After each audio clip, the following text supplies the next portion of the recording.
Yo, the cost of shipping's gone up. Have you adjusted your pricing on your online store? Let's talk about it.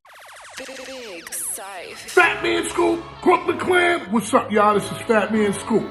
And right now, you watching the sensei, the number one, the king, my dude, Big Brando. He taught me, personally, me, Fat Man Scoop. All you gotta do is keep your mouth closed and your ears open.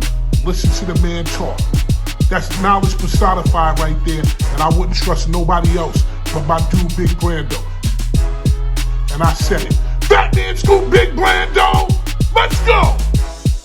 What's happening, everybody? Boy Big Brando, and today let's talk about the rising shipping costs. Now, for the past couple years, pricing for shipping has gone up slowly and little at a time. But this year in 2023, we are starting to see the big jumps in shipping prices. And the cost is crazy. Now, I've been getting a few comments, not a lot, but a few comments here and there asking about how I'm dealing with the shipping costs. Some people are seeing a lot of abandoned carts due to the shipping rates. And they all want to know, how am I dealing with it and what should they do? Now, I'll tell you guys my strategy, which isn't a secret. I'm sure there's a lot of other brands out there doing the same exact thing. But this is what I do. First things first is you got to think like the customer. If you're online shopping and you put some stuff in your cart, you're ready to check out, and then you see what the shipping cost is. Sometimes that shipping cost number will freak you out because you're like, all right, man, I'm buying these t-shirts right here. Comes out to like 50 bucks. And then you look at the shipping cost and it's like $18. And then you're like, man, I might as well just buy another t-shirt instead of paying for shipping. $18 seems kind of crazy. So what I do is I make my flat rate shipping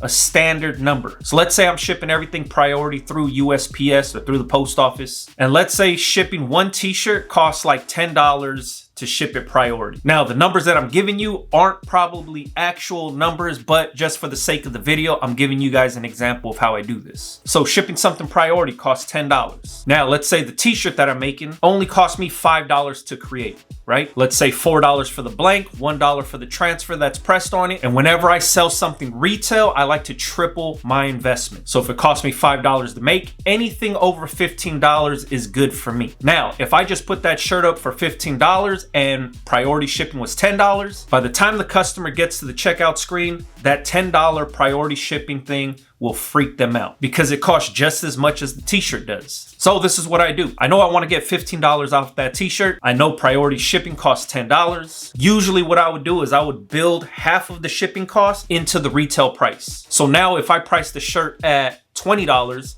and shipping is only $5, when the customer sees that on the checkout screen, it's not that heartbreaking, right? So you're still recouping all $10 for shipping. $5 is what's listed on the site, but you added the extra $5 onto your retail price. So you're still getting the $15 that you need for the t-shirt, and you're getting all $10 for shipping. Now that's just my strategy on how I do this. If it costs you $7 or $8 to make that t-shirt because of inflation and because of the cost of goods and everything is starting to go up now, do not eat the cost on anything. You need to recoup the money that you're putting into the business, but you also have to be profitable in this business too, right? So if your t-shirt costs you $7 to make, triple that would be $21. When I say triple that, I'm meaning it costs you $7 to make the shirt.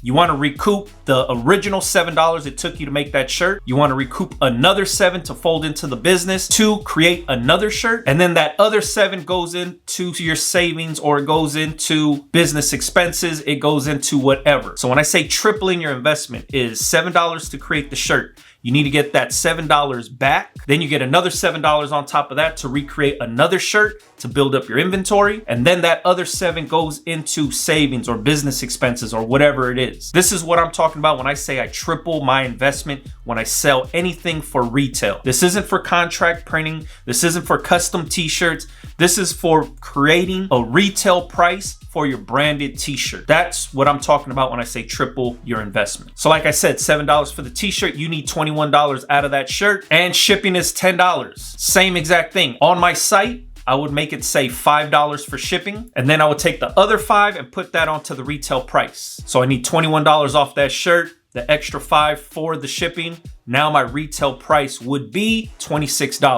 $26 t-shirt with $5 shipping. All of my money will be recouped. I will not take a hit on anything. The customer doesn't have to see how the sausage is made. The customer doesn't need to know that breakdown on the back end. All the customer cares about is purchasing your shirt getting that shirt delivered on time and it's a quality shirt. That's all they care about. The make or break point is gonna be, is shipping gonna make them abandon that cart? And a lot of times, shipping is the factor of why a lot of people don't complete the transaction. They'll leave everything in their cart because they see shipping and I'm like, oh man, I'm not gonna pay no $14 for shipping and I'm buying an $18 t-shirt. That math doesn't compute in everybody's head. So they're like, no way. So to make the sell easier, I like to make shipping look like it's a lot cheaper than what it really is, but I just build in that extra money of what shipping really costs into the retail price. Hopefully this makes sense to somebody. And if it costs you more than that to make your t-shirts, I would highly suggest trying to source other ways of getting your t-shirts made. Some people hit me up and they're like, hey, how are you getting your t-shirts done for $5 and it cost me $16 to make the shirt? All I tell them is all you have to do is start sourcing from other areas. A lot of people forget that. They find one supplier and then they just use that supplier because they're comfortable or it's easy for them. But what you have to remember is, as the business owner, your job is to try to get your cost as low as possible to increase your margins. If you're not increasing your margins, then your profit is taking a big hit. So source t-shirts from a wholesaler that has good pricing, source your transfers or your screen printing or your DTF or DTG, however you're getting your shirts printed, source that from a really good manufacturer that has competitive pricing that fits your budget. If it doesn't fit your budget, then it's probably not going to be a good bet for you. You as the business owner constantly have to be searching out what's going to make your business earn more money, what's going to make more sense for your business, what's going to provide better quality for your business. Do not get comfortable. Always keep your feelers out. Always keep learning, all right? If you got any questions, leave it in the comments for me. Follow me on Instagram, Big Brando TV. Catch you guys on the next one, man. Yeah.